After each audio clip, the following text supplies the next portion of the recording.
Allazina yu'minuna bil ghaib. Siapa yang nggak kelihatan Allah? Jadi Allah jangan dipersatukan dengan yang namanya manusia.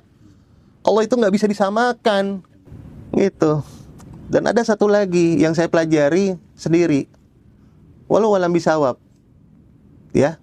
Pada saat Rasulullah berangkat Isra Mi'raj, apakah Rasulullah bertemu dengan Allah di Sidratul Muntaha? Bertemu nggak? Bertemu. Tapi apakah Rasulullah melihat Allah? Enggak ya? Allah yang melihat Rasulullah. Maka di situ ada kalimat pada saat Rasulullah masuk, at-tahiyatul mubarakatuh sholawatu thayyibatuh lillah, penghormatan hanya kepada Allah. Makanya Allah katakan sandalmu pakai, karena ini pengen diinjak-injak surga ini sama Rasulullah. Nah, apa kata Allah selanjutnya? Rasulullah mengatakan at-tahiyatul mubarakatuh sholawatu thayyibatul lillah. Assalamualaikum ayuhan nabiyyu wa rahmatullahi wabarakatuh. Ayuhan nabiyyu. Allah nggak manggil Muhammad loh, kekasihku. Kalimatnya ya ayuhan nabiyyu wa rahmatullahi wabarakatuh. Aku terima kedatanganmu.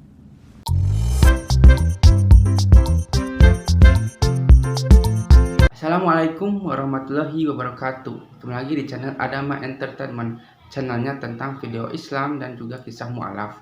Sebelum mulai, jangan lupa untuk like dan juga subscribe ya. Tanpa panjang lebar, ayo kita saksikan. Saya nggak mau sebut nama Indianya, karena kalau saya sebut, semua tahu. Itu mungkin yang bikin keluarga resisten banget ya. Karena kan dari kasta tertinggi punya jamaah, ternyata anaknya masih Islam. Ya mungkin itu. Tetaplah kalian semuanya belajar step by step, istiqomah. Itu yang memang yang tadi saya katakan sulit. Seperti contoh yang diajarkan Rasulullah pada saat kalian itu sholat di posisi ruku. Di situ kan ada kalimat subhana rabbil azimi wa bihamdi. Maka yang diajarkan Rasulullah itu ada tambahan. Tambahannya apa? Subhanakallahumma wa bihamdik Allahumma gfirli. Kenapa saya bisa bilang begitu? Ibaratnya seperti ini. Zaman dahulu para raja-raja lagi naik di podium, di mana di bawah podium itu ada tentara, panglima, ada rakyat dan sebagainya. Mereka yel-yel menghormati panjang umur raja dan lain sebagainya. Ya, ada yang tangannya seperti ini, ada yang seperti ini, ada yang seperti ini dan sebagainya. Ya, ada yang begini, ya kan? Tapi kalau di Islam itu diajarkan apa? Dalam surah Al-Baqarah Allah mengatakan waqimus sholata wa atuz zakata warka'u ma'arraqin. Rukumu mana? Salatmu mana? Zakatmu mana? Rukumu mana? Nah, saya jabarin dulu, saya nggak ke ruku dulu, tapi saya jabarin dulu menurut penilaian saya, menurut pendapat saya di sholat dan zakat. Setiap ada kalimat sholat pasti ada kalimat zakat. Zakat. Ya, sekarang sholat berapa waktu? 5. Ya, habis sholat jangan keluar zakat lah. Zakat subuh, atau sedekah subuh, sedekah zuhur, sedekah asar, sedekah maghrib, sedekah isya. Nggak usah banyak-banyak, nggak pelit kok. 1000.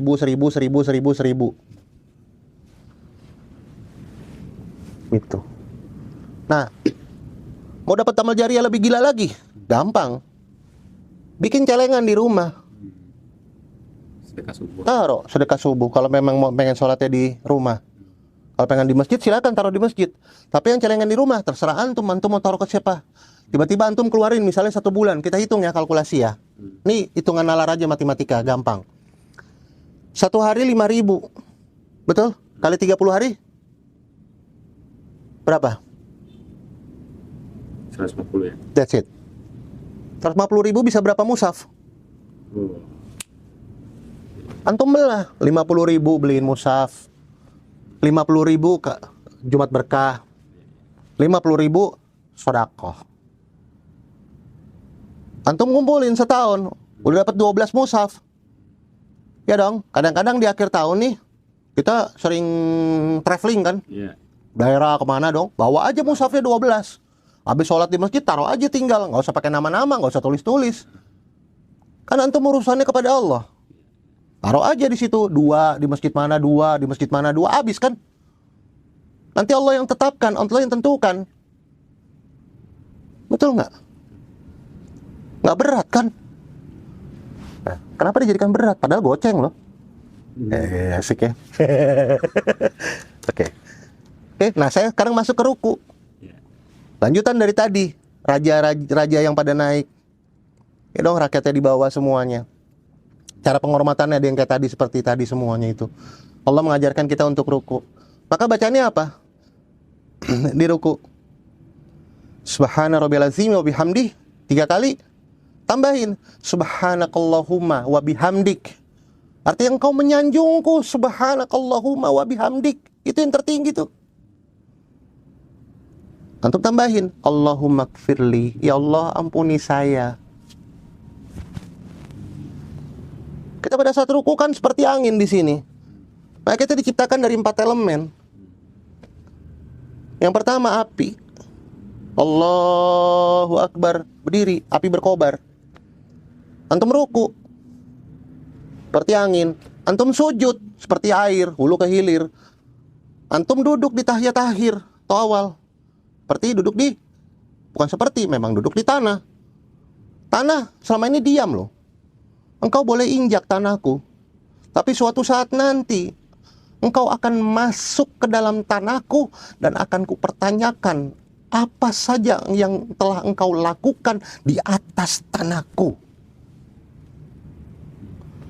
Maka kembali lagi kepada antum, berdamailah kepada diri antum sendiri dulu. Artinya ego jangan dibesarin, hati dikecilin. Kalau antum sudah dapat itu semua, antum sudah dapat tingkat ikhlas ya.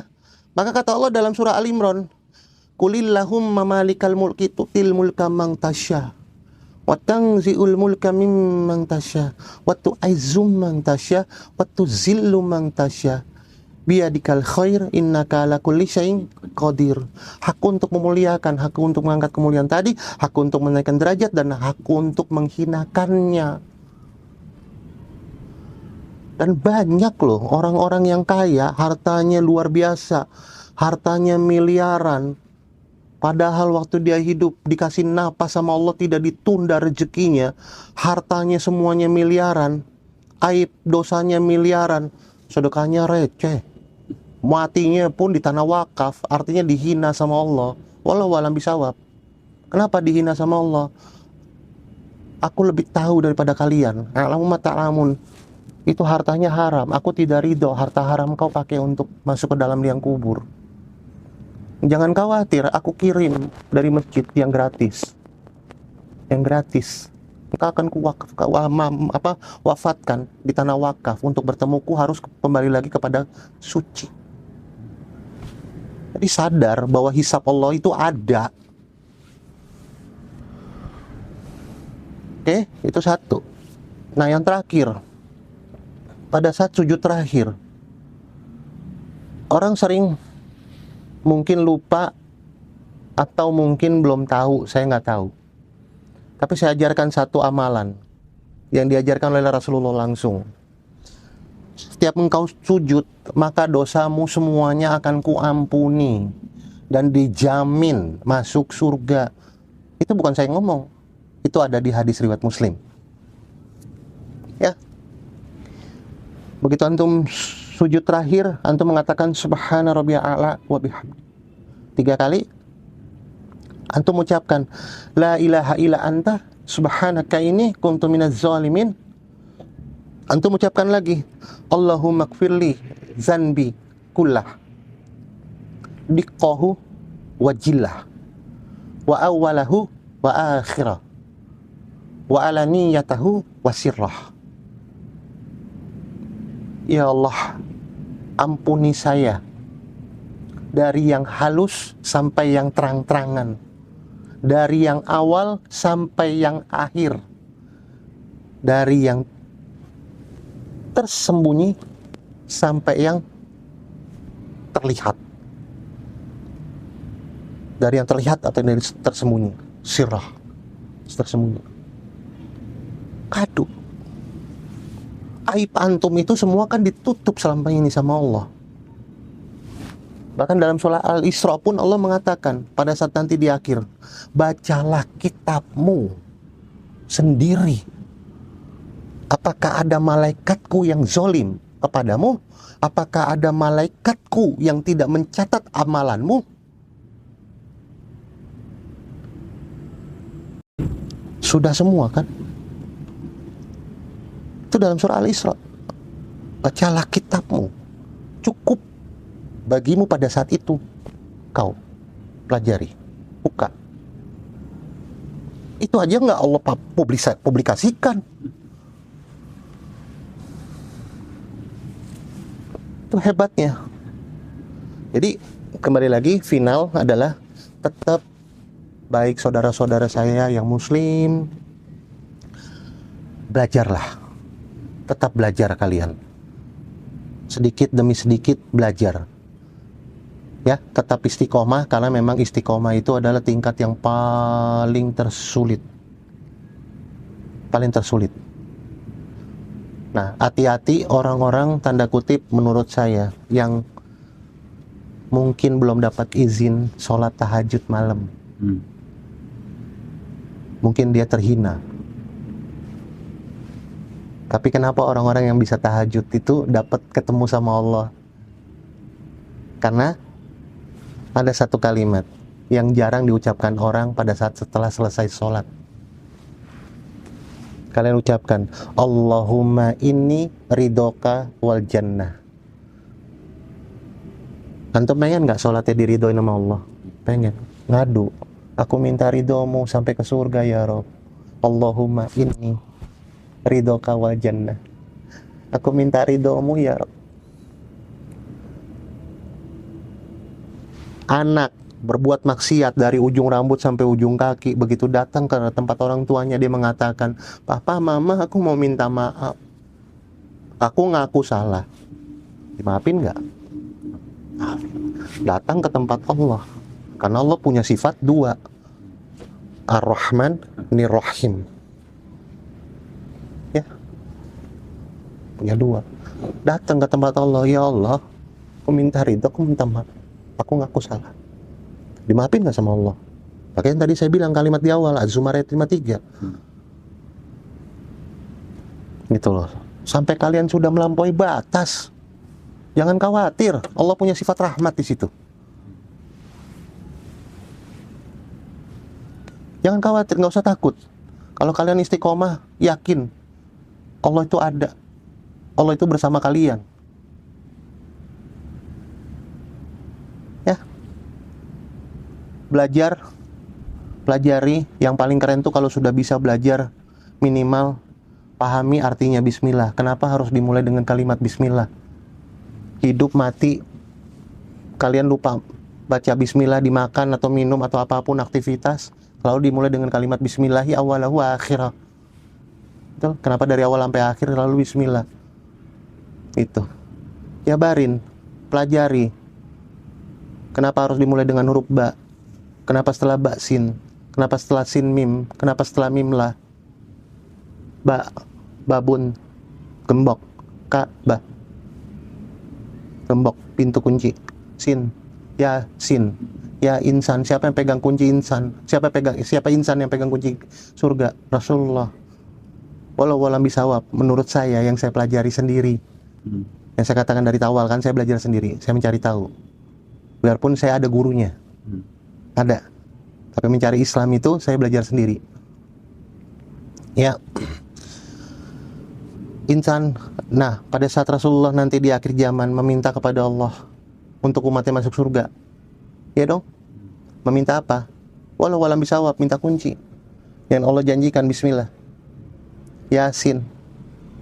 Ya insan yang pegang kunci surga Rasulullah. Mim, makrifatnya Rasulullah, nurnya Allah, setengah. Lam, ujungnya la ilaha illallah. Maka antum begini sholat. Itu saya menilai. Saya nggak akan jabarin lagi untuk yang huruf hijaiyahnya, mungkin lebih dalam, tapi nanti next. Ya. Nah, setelah umatnya sudah masuk surga, apa yang dikatakan umatnya? Alhamdulillah. Udah masuk surga kan? Siapa yang ngizinin masuk surga? Allah. Karena punya dua sifat. Ar-Rahmanir Rahim. Semua akan kuhitung, akan kuhisap dengan pembalasan. Malik Yaumiddin. Apa yang kau meminta? Iya, karena berdua iya, karena stain. Lalu meminta apa? Salah satunya, ihdinas siratal mustaqim. Orang-orang zalim nggak bisa. Siratal ladzina an'amta alaihim ghairil maghdubi alaihim waladdallin. Nggak dapat mereka. Makanya dikatakan setelah itu lanjut. Ini semacam skenario yang memang sudah direncanakan oleh Allah, yang memang sudah bukan rencanakan, memang sudah begitu, gitu loh. Terbaik. Makanya begitu dimulai dengan kalimat Bismillah, digembok lagi kunci pintunya. Artinya umat Rasulullah sudah pada masuk ke surga. Makanya di situ lanjut pada kalimat Alif Lam Mim. Allah sudah mengatakan, Zalikal kitabul la raiba fihi hudal lil muttaqin. Nggak akan ada keraguan. Al-Quran aku sudah sampaikan.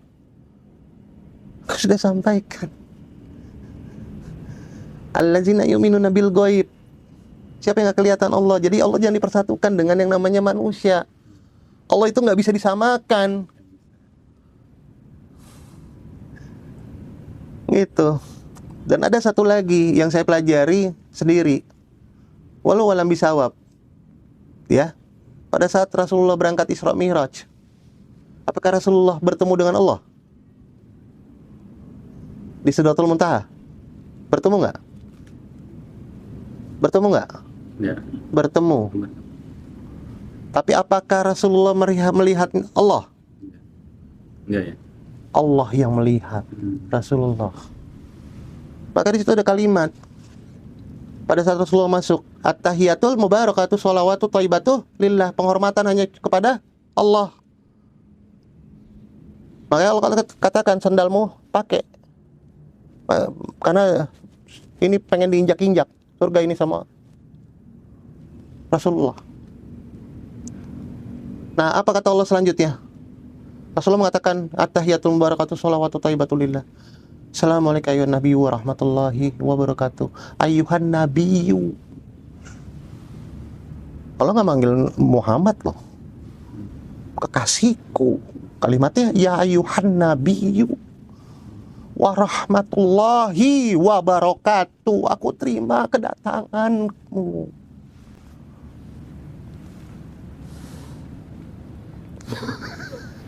Kamu sendiri itu ya. Itu saya pelajarin, Mas.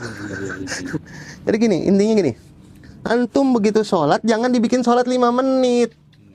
Jangan dibikin hukum wajib selesai.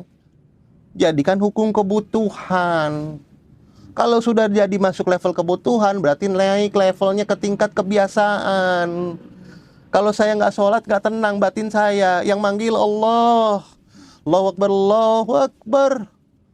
Tar dulu deh, kerjaan belum kelar. Tar dulu deh, tanggung. Tar dulu deh, ini. Tanda kutip, mohon maaf. Apakah Allah pembantu? Bukan kan? Orang dipanggil pimpinan aja datang kok. Sini, datang. Panggil ke ruangan. Datang. Ya Pak, ada apa Pak? Panggil Allah, ntar dulu. Masya Allah, astagfirullahaladzim. Terus kalau rezeki antum ditunda gimana? Ayo. Komplain. Nah, jangan dong. Ngadu sama Allah itu jangan 5 menit. Naikin. Gitu, naikin 10 menit kayak sholatnya. Ngadu, artinya apa? Pahami bacaannya. Setiap gerakan pahami dulu. Berapa persen antum paham? Belum ada yang tahu, masing-masing punya tahu kadarnya masing-masing. Tapi pertanyaan saya yang terakhir kepada teman-teman semua, yang final nih saya kasih tahu.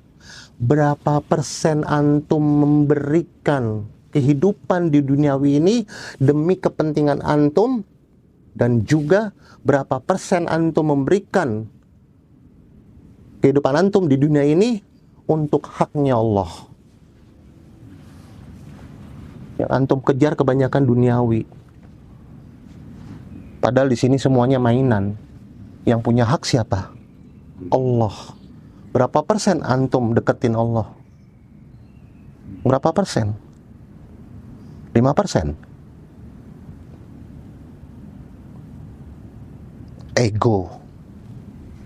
Betulin dulu. Ya, ini trigger, teguran. trigger. Semoga insya Allah banyak yang berubah, banyak yang berhijrah, dan banyak yang istiqomah. Amin. Ya, Islam itu jujur agama yang paling sempurna, the most perfect religion and the best religion. Apa yang nggak ada di situ? Sampai kalian suami istri pun tata cara mandi junub pun diajarkan sama Allah melalui Rasulullah. Mau masuk kamar mandi pun diajarkan, mau masuk ke masjid pun diajarkan. Keluar dari kamar mandi pun belum pakai handuk pun diajarkan. Bismillahirrahmanirrahim, la ilaha illahu. Maka ditutup semua matanya, yang ada penghuni yang tak kasat mata, nggak bisa melihat antum. Itu pun diajarkan. Itulah keindahannya. Inna dina indallahil Islam. Agama yang kuturunkan hanya Islam. Nah, sepertilah kisahnya, bagaimana kan kisahnya ini sangat menginspirasi kita bahwa kita itu sebagai umat muslim, dengan adanya video ini kita itu menjadi terinspirasi bahwa kita itu bisa lebih baik lagi untuk menjadi seorang pribadi muslim yang lebih baik lagi. Dan dengan video ini juga mungkin kalian juga yang mungkin non muslim ya, yang menyaksikan ini, kalian juga mungkin ada gambaran seperti apa bahwa agama Kristen itu tidak selalu misalnya benar ya, karena banyak juga kontradiksi di sini bahwa agama Kristen, agama non Islam misalnya gitu ya, jika orang-orang mereka itu mualaf itu karena apa, kebanyakan itu mereka itu tahu bahwa Islam itu adalah agama yang benar, agama yang lebih masuk akal daripada agama-agama lainnya. Dari mana kita itu bisa tahu hal itu ya, karena kita mempelajari Al-Quran dan pelajari agama Islam gitu. Kita itu harus terbuka, harus berpikir terbuka, harus maksudnya kita itu harus mencerminkan bahwa kita itu sebenarnya itu Indonesia itu emang toleransi ya, tapi ketika kita dihadapkan dengan sesuatu agama gitu ya, kita harus mengkaji, misalnya agama Kristen seperti ini, agama Hindu seperti ini, agama Islam juga seperti ini, dan beda-beda ya, karena di Indonesia itu banyak banyak sekali agama ya, tapi kebanyakan di channel ini adalah tentang agama dari non muslim ke muslim, dikarenakan agama Islam adalah agama yang paling sempurna di dunia ini. Sampai akhir zaman pun Al-Quran itu berkata bahwa Allah itu akan menjaga Al-Quran sampai hari akhir. Nah, semoga yang menonton video ini bisa terinspirasi ya, dan semakin kuat lagi imannya, terutama agama Islam ya. Dan jika yang nonton adalah non muslim juga, kalian cobalah untuk berpikiran terbuka dan seperti apakah Islam dan sebagainya. Jangan sampai kita itu banyak kan ada seperti Islamofobia dan sebagainya, tidak suka kerudung, tidak suka pengajian, tidak suka apapun yang padahal kan kita menjalankan agamanya masing-masing. Bagi kalian yang belum subscribe juga ya, silakan itu subscribe dan juga like dan juga komentar ya, agar kita itu bisa bersilaturahmi, agar kita itu, karena di kolom komentar ini ya, di channel ini kebanyakan itu agama muslim dan non muslim itu suka ada ya, dan suka ada yang membalas dan sebagainya. Dan jika kalian suka, jangan lupa untuk like, comment, dan subscribe ya, dan nantikan video saya selanjutnya. Wassalamualaikum warahmatullahi wabarakatuh.